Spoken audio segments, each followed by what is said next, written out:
Centro Anch'io, Centro Anch'io. Amici, bentrovati. Nella puntata di oggi vogliamo raccontarvi la chiesa di San Luca, qui in via San Martino della Battaglia. Centro Anch'io.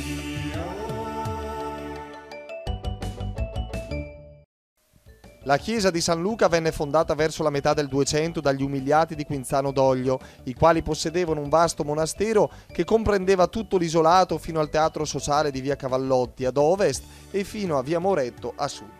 Dal 1427 la chiesa divenne parte dell'ospedale di San Luca, conosciuto anche come crociera.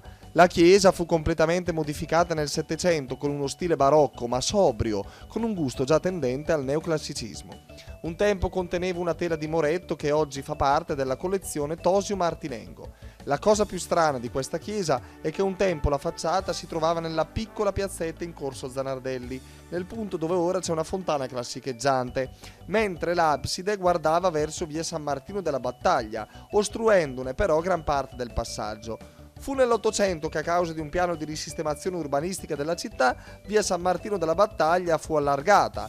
L'abside originale della chiesa venne tagliato e l'ingresso principale venne trasferito sulla nuova via aperta, invertendo così gli interni della chiesa.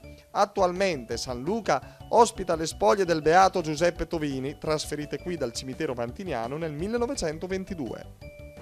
Bene amici, saliamo un po' in alto con il detto di oggi, in alto, in alto, in alto, in alto. Chi mia de pensa, Dio che manda. Anche noi, tra pochissimo però. Centro Anch'io.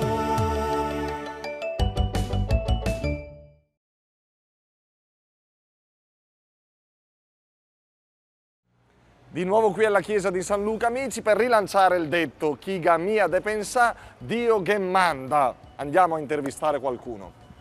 Chi non ha pensieri, Dio mi manda.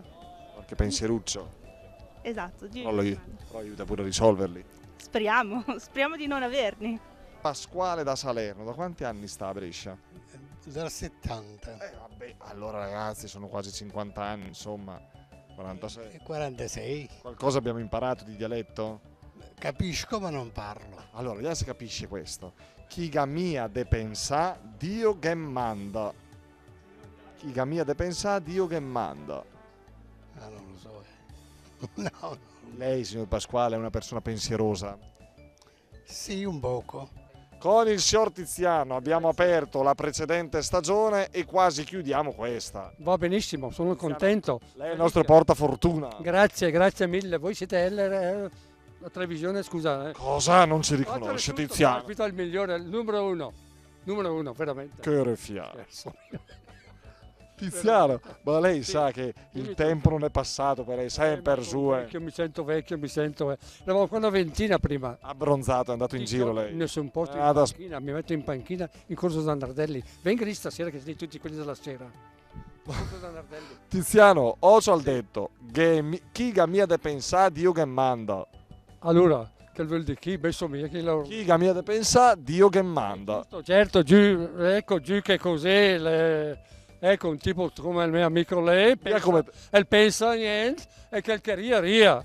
Solo lui, tu no, vero Tiziano? Io aspetto anch'io a calcheria ria. Sei impegnato tu, sei molto impegnato tutti i giorni, vero Tiziano? Che te il tuo bel defane, Bravo, veramente. È un quiz. Allora, chi non ha niente a cui pensare, Dio gliela manda, sì, insomma, ci pensa il Signore. Non è che è una vendetta, per carità. No. Nessun pensiero, Dio glieli manda.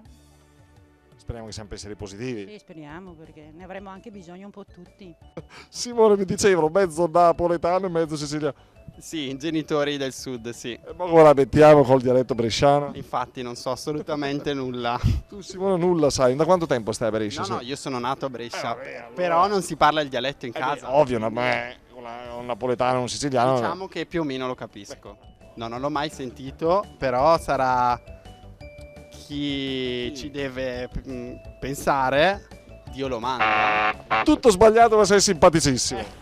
Allora, chi mia de pensà, Dio che manda, è simpatico anche quello di oggi e insegna qualcosa. Chi non ha pensieri, Dio gliene manda, come dire che prima o poi qualcuno, ognuno anzi, può avere una preoccupazione. Speriamo di risolverla nel miglior modo possibile. Grazie, alla prossima!